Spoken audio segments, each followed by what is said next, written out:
Assalamu alaikum, this is Muhammad Umar and welcome back to Advanced English. Guys, if I ask you a question, if you don't know the answer, what will you reply? You'll say that we don't know or I don't know. But have we ever realized that we use this phrase, means I don't know, over and over again in our conversation?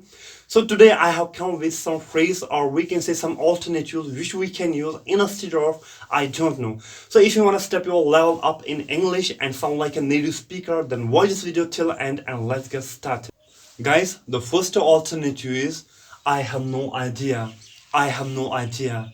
If I ask you a question that where is Sam? Okay, where is Sam? If you don't have any kind of information about Sam, then instead of I don't know, you should say that I have no idea, because you don't have any information about Sam. You don't know where he is. So instead of I don't know, you should say that I have no idea. I have no idea. The second one is it is beyond me. It is beyond me. If you will ask me a question that when will our examination begin? When will our examination begin? If I don't have any information about our examination, because I haven't seen any notes so far. Okay, I haven't seen any notes so far.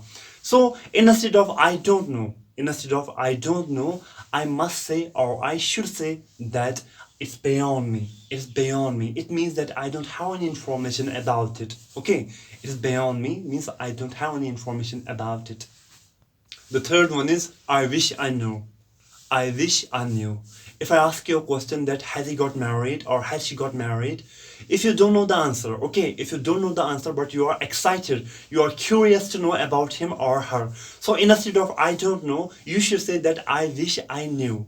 And guys, if I ask you a question, you know the answer but you want to sleep over it for the time being, okay, you want to sleep over it for the time being, you want to take some time, to remember it. You know the answer but you need to take some time, to remember it. For the time being, you want to sleep over it.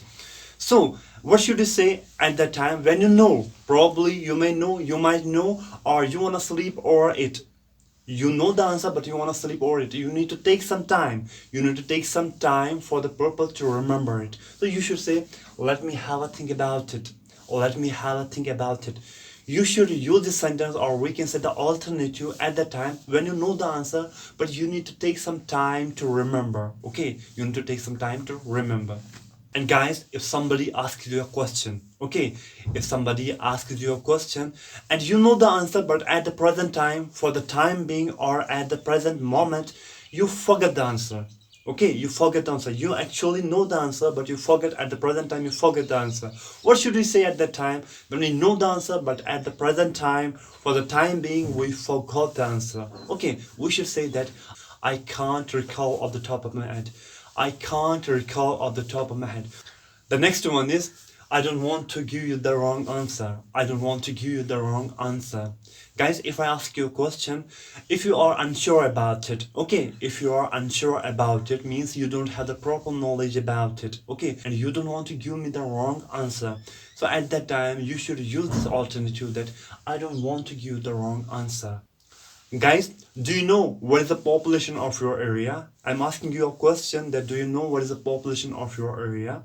If you don't know, so instead of I don't know, you can replace it with other phrase. You can replace it with other alternatives for the purpose to sound like a native speaker.